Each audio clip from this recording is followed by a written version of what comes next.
नमस्कार दोस्तों, आज हम आपके लिए सुहाग रात की कहानी लेकर आए हैं। अगर आपको ये कहानी पसंद आई तो इसे अपने दोस्तों को भी शेयर जरूर करिएगा। धन्यवाद। सुहाग रात हम दोनों के लिए खास थी। आज के दिन हम सारी बंदिशें तोड़ना चाहते थे, एक दूसरे का आलिंगन करना चाहते थे, प्यार करना चाहते थे, लेकिन ऐसा हो जरूरी नहीं है। 29 साल की उम्र में मेरे घर वाले मेरे लिए रिश्ता ढूंढना शुरू कर दिए, पर मैं एक मैडम के साथ पहले से ही रिलेशनशिप में था। 3 साल तक खूब आनंद लिया हम दोनों ने। हफ्ते में 2-3 बार हमारे बीच अंतरंग संबंध बन जाते, जिससे मुझे यकीन होता कि ये लड़की भी मुझसे उतना ही प्यार करती है जितना मैं करता। लेकिन एक दिन मैडम का प्रमोशन हो गया और उनकी तनख्वाह मुझसे ज्यादा हो गई। धीरे धीरे मेरे अंदर भी उन्हें कमी दिखने लगी और 3 साल का रिलेशनशिप खत्म हो गया, और उसी के साथ ये भी कि अब इससे शादी नहीं होगी। मैंने कई जगह पे प्रोफाइल बनाई और अपने लिए मॉडर्न लड़की ढूंढने लगा, क्योंकि जिसके साथ में था वो नए ख्यालात की लड़की थी।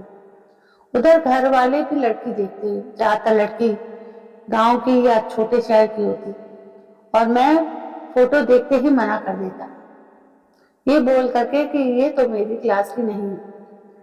मैं बेंगलोर में सॉफ्टवेयर इंजीनियर हूँ, बड़े बड़े लोगों के साथ उठना बैठना है, मुझे तो एक मॉडर्न लड़की ही चाहिए। और अपने हिसाब से लड़की ढूंढता। लड़की मिलती तो बहुत थी, कई दिन तक बात भी होती थी, लेकिन अंत में या तो मेरे बिहेवियर पर सवाल उठता या इस पर कि मैं ज्यादा देर तक काम करता हूँ, या फिर इस पे कि मैं नॉनवेज खाती हूँ, तुम नहीं खाते तो शादी नहीं हो सकती। मतलब ऐसे रीजन दिए जाते हैं जिसका कोई सिर पैर नहीं होता है, और लोग छोटी चीज भी एडजस्ट करना नहीं चाहते। मैंने भी मॉडर्न लड़के मिलने की उम्मीद छोड़ दी। तभी कुछ दिन बाद प्रीति के घर से रिश्ता लेकर कुछ लोग आए। जब हम लोग देखने गए तो साधारण सी कुर्ती पहने एक 26 साल की लड़की आ गई, बिना किसी मेकअप या फैशन के। मैंने नाक को सिकोड़ लिया और बोला कुछ भी नहीं। घर आने पर मैंने बोला कि जो लड़की जिसे लोग देखने आ रहे हैं वो इस समय इतने साधारण ढंग से है, उसे क्या शऊर होगा, मैं शादी नहीं कर सकता। ये बोलकर मैं बाहर चला गया, लेकिन मेरे पापा बोले तुम्हारी उम्र 31 साल हो गई, 1 साल बाद तुम्हें ये भी नहीं मिलेगी, इसलिए कर लो। मेरा तजुर्बा है, लड़की अच्छी है, परिवार अच्छा है, पापा की बात टाल नहीं सकता था, तो मैंने भी कह दिया कि ठीक है, जैसा आपको सही लगे। अगली सुबह पापा ने प्रीति के घर वालों को फोन किया और बताया कि हमारी तरफ से हाँ है, आप आगे की तैयारी शुरू कीजिए। इसी बीच प्रीति के घर वाले शहर आने वाले थे, साथ में प्रीति भी थी, तो प्रीति की भाभी ने हमें भी बुलाया कि एक बार और मिल लेते हैं। वहां गया तो भी प्रीति बिल्कुल साधारण ढंग से खड़ी थी, पर भाभी ने बात आगे बढ़ते हुए बोला कि आप अपना नंबर दीजिए। मैंने नंबर दे दिया। 3-4 दिन बाद प्रीति की भाभी का फोन आता है और वो मुझे प्रीति का नंबर देती है और बोलती है जब सही लगे तो फोन कीजिएगा। मैंने उसी रात प्रीति से बोल दिया कि देखो, मैं एक अच्छी सोसाइटी में रहता हूँ, इतने साधारण ढंग से मेरे साथ ज्यादा दिन नहीं चल पाएगा। इतने में प्रीति ने बस ये जवाब दिया कि मैं कोशिश करूंगी। धीरे धीरे बात बढ़ने लगी और हम एक दूसरे की पसंद नापसंद को जानना शुरू कर दिया।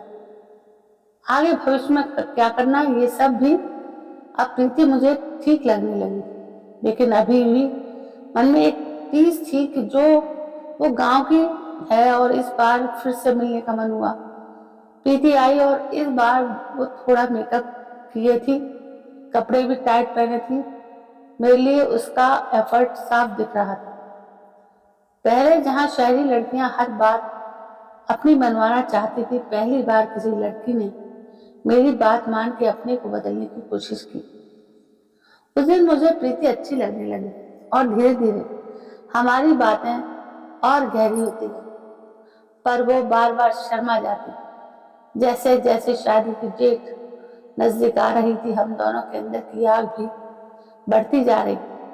हमारी शादी हुई, सब अच्छे से हुआ और अब बारी थी सुहाग रात की। हम दोनों बिस्तर पर बैठते हैं, थोड़ी देर बात होती है, लेटते हैं। प्रीति मेरा हाथ अपने हाथ में पकड़ती है और हम दोनों एक दूसरे के चुंबन में खो जाते हैं। बस इसके बाद क्या हुआ मुझे कुछ याद नहीं। पता है, मैं सुबह 7 बजे उठता हूँ, देखता हूँ तो मेरे सुहागरात वाले कमरे में पूरा घर बैठा था। प्रीति का हाथ मेरे सर पर था, जो लगातार मेरे सर को सहलाए जा रही थी। मुझे थोड़ा भी नहीं पता कि क्या हुआ था। जब होश आया तो लोग डॉक्टर के यहाँ जाने की बात कर रहे थे। गाड़ी बुलाई गई। तभी मेरे दोस्त ने बोला कि रात में मुझे अचानक से मिर्गी का दौरा पड़ गया था। तुम्हें कुछ याद नहीं? मैंने बोला हाँ, मुझे कुछ याद नहीं। उसने बोला कि प्रीति सारी रात तुम्हारे सर को तो कभी पैर को सहलाती रही। तुरंत तुम्हारी माँ को बताया और जब तक तुम्हें होश नहीं आया तब तक तुम्हारे सिराने बैठी रही।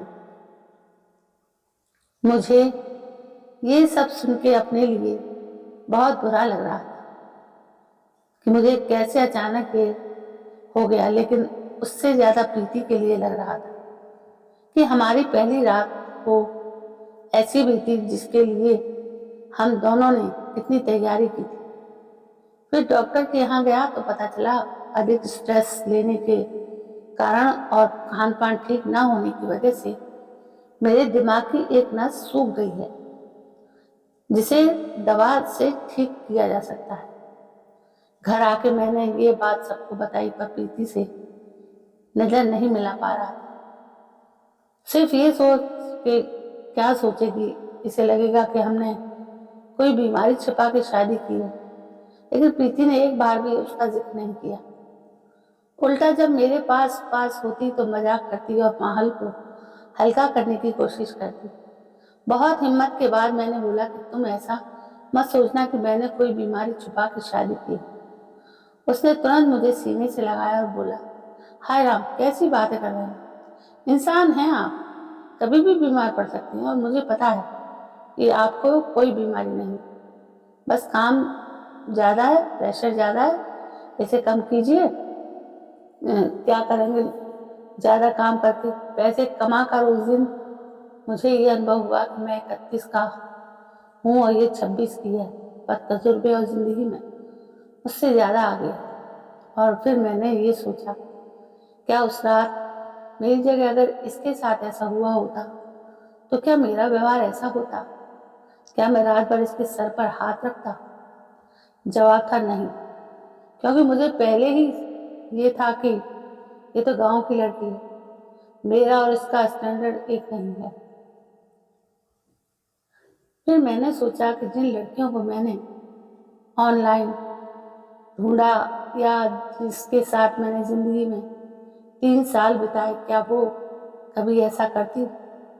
जवाब था नहीं, कभी नहीं करती। उस दिन मुझे ये लगा कि भगवान आपके लिए सबसे अच्छा लाइफ पार्टनर चुन के भेजता है और ऐसी स्थिति खड़ी कर देता है, ना चाहते हुए भी आपको उससे प्यार हो जाएगा। इसके 1 हफ्ते बाद हम हनीमून पर गए और वो सब किया जिसका प्लानिंग हमने शादी से पहले की थी। लेकिन इस बार मैंने प्रीति को पूरे मन से स्वीकार किया था और उसने भी मुझे पूरे मन से।